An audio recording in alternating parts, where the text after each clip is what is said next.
చేసిన తర్వాత మళ్ళీ ఏ ఒక్క కాంగ్రెస్ నాయకుడు బీసీల గురించి బీసీ కమిషన్ గురించి కేంద్రంలో మాట్లాడారు. 25 సంవత్సరాలు గడిచిపోయినాయి. 1977లో జనతా గవర్నమెంట్ వచ్చిన తర్వాత 78లో జనతా గవర్నమెంట్ మండల కమిషన్ పెట్టింది. అది బీసీలు అడగడంతో. అప్పటి వరకు నార్త్ ఇండియాలో బీసీ సంఘాలు బీసీలు చాలామంది వచ్చారు. యాదవ్, అందులో శరద్ యాదవ్ ఉండొచ్చు, అదేవిధంగా ములాయం సింగ్ యాదవ్ ఉన్నారు. ఈ యాదవ్లందరూ ప్రెషర్ పెట్టి దానికి చరణ్ సింగ్ కూడా తోడైనాడు.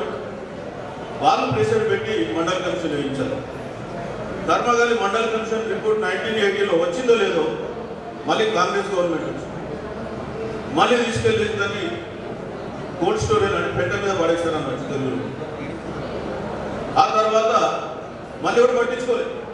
1990లో బీపీ సింగ్ గవర్నమెంట్ వచ్చినాక శరద్ యాదవ్ ఆయనకు 56 మంది ఎంపీల మద్దతు ఉంది. ఆయన ఒకటే కత్తి పెట్టిన మెడ మీద, నువ్వు ఆగస్టు 9 లోపల మండల కమిషన్ అమలు చేస్తానని చెప్పేసి స్టేట్మెంట్ ఇవ్వకపోతే 9వ రోజు నేను మండల కమిషన్ మీరు అమలు చేయలేదని చెప్పి నీకు మద్దతు విరమించి నేను ఢిల్లీలో అప్పటికైనా దేవిలాల్ను తీసేసుకుంటే ఆ దేవిలాల్ వద్ద సభ ఉంది 10th ఆగస్టు 10th. ఆ 10th వద్దలో కూర్చుంటా అంటే ఆయన భయపడి ఆగస్టు 6th కేంద్ర క్యాబినెట్ పెట్టి 1990లో 7th రోజు ఇచ్చాడు జీవో. అందుకే మనం ఆగస్టు 7th రిజర్వేషన్ డే కూడా జరుపుతూ ఉంటాం. ఆ తర్వాత జరిగిన పరిణామాలు ఆగస్టు 7th ఇవ్వగానే అప్పటి వరకు మౌనంగా కూర్చున్నటువంటి బీజేపీ, కాంగ్రెస్ ఈ రెండు పార్టీలు కూడా బీసీలకు రిజర్వేషన్ ఇవ్వడానికి వీల్లేదని చెప్పేసి లోక్సభలో గొడవ. బీజేపీ గవర్నమెంట్ బీపీ సింగ్కు మద్దతు విరమించి ఆ గవర్నమెంట్ పడగొట్టింది. ఆ తర్వాత ప్రజల దృష్టి మరల్చడానికి కమండల్ యాత్ర చేసి దేశవ్యాప్తంగా రామ జన్మభూమి మెయిన్ ఇష్యూ అనుకుంటా రిజర్వేషన్లను పక్కన పడేసింది. సో అది కోర్టులో ఛాలెంజ్ చేసింది. కోర్టులో ఇందిరాసాహని కేసు అంటారు. కోర్టులో వేయగానే ప్రయాణంగా కోర్టు స్టే అంటారు. ఎందుకంటే బీసీలు కదా. సో స్టే ఇచ్చేశారు. మళ్ళీ ఆ స్టే వెకేట్ కావడానికి 2 సంవత్సరాలు పట్టింది. 93 నుంచి సెప్టెంబర్ 19th నుంచి అమలైంది. 93 సెప్టెంబర్ నుంచి అమలైంది. ఈ రోజు కూడా కేంద్రంలో 27% రిజర్వేషన్లు ఉన్నాయా అని చూస్తే ఏ కేటగిరీ బి కేటగిరీ ఉద్యోగాలంటే ఐఏఎస్లో అంటే క్లాస్ 1 ఉద్యోగాలు 14% ఉంచలేదు. సి కేటగిరీ బి కేటగిరీ ఉద్యోగాలలో కూడా 22% ఉంచలేదు. ఎందుకు లేదు మరి? 93 నుంచి అమలు చేస్తున్నారు. 32 సంవత్సరాలు అయిపోయింది. అయినా కానీ కేంద్రంలో ఐఐటి ఐఐఎంస్ ఉన్నాయి. ఐఐటి ఐఐఎంలో 4% ఉన్నది. ఈ రోజు కూడా ప్రొఫెసర్స్, అసిస్టెంట్ ప్రొఫెసర్స్ ఓన్లీ 4%. ఎందుకంటే ఐఐటీలో రిజర్వేషన్స్ మొన్న దాకా కూడా లేవు. ఉన్నా కానీ వాళ్ళు ఏదో ఒక మిషన్ మీద దాన్ని అమలు చేస్తారు.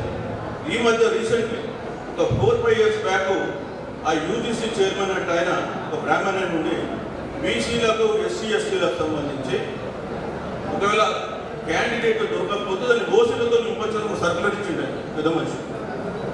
ఇట్లాంటి వాళ్ళు ఉన్నారు కాబట్టి బీసీలకు సంబంధించిన రిజర్వేషన్లు కేంద్రంలో అమలవుతాయి.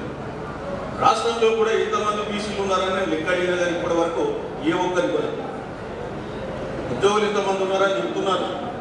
ఎంతమంది బీసీలు ఉన్నారు లేదు. మన దగ్గర కూడా చూస్తే కూడా నాకు తెలిసినంత వరకు కొన్ని ఉద్యోగాలలో మనం 25% లేదు. సో మనం అడుగుతలేదు. అడగకపోతే ఎవరేం చేయడం. మనం ప్రశ్నించడం నేర్చుకోవాలి. ఒకటి. రెండవది, ఈ రిజర్వేషన్ దాంట్లో 42% రిజర్వేషన్ ఇచ్చి ఇప్పుడు కాంగ్రెస్ ప్రభుత్వం కామారెడ్డి డిక్లరేషన్ ద్వారా వచ్చింది. దీనిపైన 3 పార్టీల యాటిట్యూడ్ ఎందుకు చెప్తాను. మొట్టమొదట కాంగ్రెస్, నేను చెప్పిన కాంగ్రెస్ వాళ్ళు ఏం చేసిందో 1950 నుంచి కాకా కాలేకర్ కమిషన్, మండల కమిషన్, ఆ తర్వాత 93లో కూడా అప్పుడు ఉన్నటువంటి రాజీవ్ గాంధీ గారు కూడా లోక్సభలో ఏం మాట్లాడి ఇవన్నీ తెలుసు. సరే ఎన్నికలకు మొత్తానికైతే అది రిజర్వేషన్ అమలైంది. ఈ 42% రిజర్వేషన్కి వస్తే మేము మొట్టమొదటి కూడా ఒకటే చెప్తున్నాం బీసీ ఇంటలెక్చువల్ ఫోరం నుంచి ఏంటంటే ఎట్టి పరిస్థితుల్లో రాజ్యాంగపరమైన రక్షణ ఉండాలంటే మనకు 9వ షెడ్యూల్ లాగా ఉండాలి, అది తమిళనాడు మోడల్ లాగా ఉండాలని కోరుకుంటున్నాం. కానీ సరే కేంద్ర రాష్ట్ర ప్రభుత్వం 9వ షెడ్యూల్ కొరకు ఇక్కడ బిల్లు పెట్టింది, గవర్నర్ ఆమోదంతో కేంద్రానికి పంపించింది. కొంతమంది మన బీసీ నాయకులు కూడా ఇక్కడ జీవో ఇస్తే అయిపోతుంది, ఇక్కడ ఆర్డినెన్స్ ఇస్తే అయిపోతుంది. 8 రాష్ట్రాలు భారతదేశంలో 50% రిజర్వేషన్ నుంచి జీవోలు ఇస్తే ఆ 8 రాష్ట్రాల జీవోల్ని హైకోర్టుకు సుప్రీంకోర్టుకు కొట్టేశారు. కాబట్టి ఈ జీవోల ద్వారా రాదు అని చెప్పేసి మేము 9th షెడ్యూల్ గురించి ఎక్కువ పోరాటం చేయడం జరిగింది. అయితే రాష్ట్ర ప్రభుత్వము చేయాల్సిన పద్ధతి ఏంటి? ఇక్కడ అఖిల పక్షాన్ని సమావేశపరిచి వాళ్ళను డౌట్స్ ఏమున్నాయో వాళ్ళకి ఎక్స్ప్లెయిన్ చేసి ఆ తర్వాత కేంద్రం దగ్గరికి వెళ్ళి ప్రధానమంత్రిని కలిసి ఒప్పించి కేంద్రంలో లోక్సభ రాజ్యసభలో బిల్లు పాస్ చేసుకుని రాష్ట్రపతి ఆమోదంతో 9వ షెడ్యూల్లో పెట్టించుకుంటే రక్షణ ఉంటుంది. సరే 9వ షెడ్యూల్లో పెట్టినంత మాత్రాన రక్షణ ఉంటుందా, అందులో కూడా కోర్టులు కొట్టేయచ్చు కదా అనేటువంటి డౌట్స్ ఉన్నాయి. అయితే దాంట్లో మేము ఏం చెప్తున్నాం అంటే ఇప్పటి వరకు 284 చట్టాలు 9వ షెడ్యూల్లో ఈ దేశంలో పెడితే ఒక్క చట్టం కూడా కోర్టు కొట్టాయి. అట్లనే రాజ్యాంగంలో ఉన్న ఒక ఈడబ్ల్యూఎస్ కేసు వచ్చింది.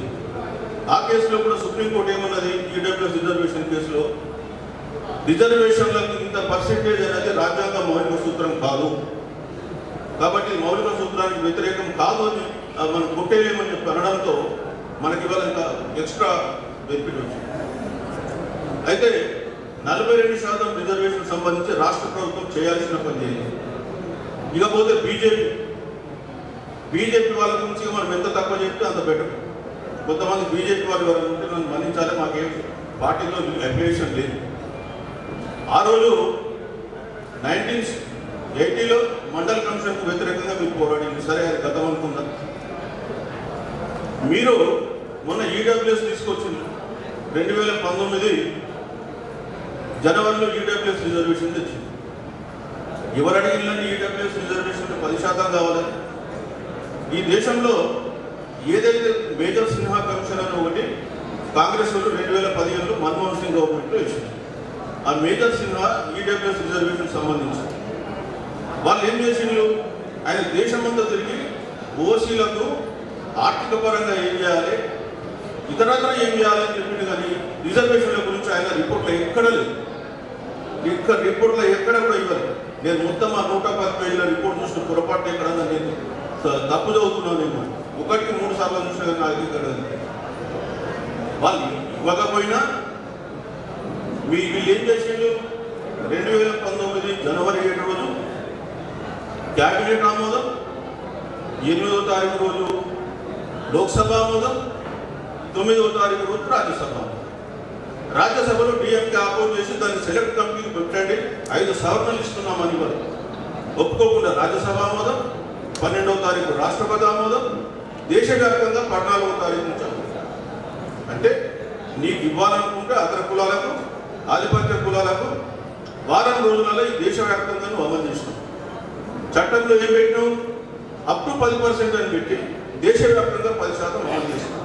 ఇవాళ జరుగుతుంది ఏంటి, ఏ రిక్రూట్మెంట్ చూసినా ఈడబ్ల్యూఎస్లో మార్కులు కటాఫ్ మార్క్ తక్కువ ఉంటున్నాయి, బీసీలకు ఎస్సీ మార్కులు. ఎందుకంటే వాళ్ళు జనాభా లేరు అక్కడ.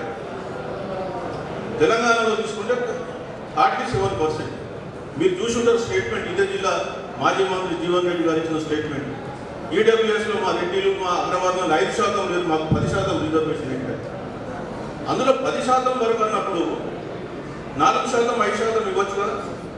ఎందుకు 10% పెట్టాలి? మీరు పక్కన తమిళనాడు పోండి, తమిళనాడుకి ఈడబ్ల్యూఎస్ ఇవ్వని చెప్పి ఇవ్వలేదు. అదే ఈ దేశం మన రాష్ట్రంలో కూడా బీసీల రాజ్యం ఉంటే మనం కూడా పనిచేయచ్చు కదా. ఇవాళ బీసీలకు సంబంధించి వీళ్ళు అడ్డుకుంటున్నారు బీజేపీ ఏమని, అందులో ముస్లిమ్స్ ఉన్నారు,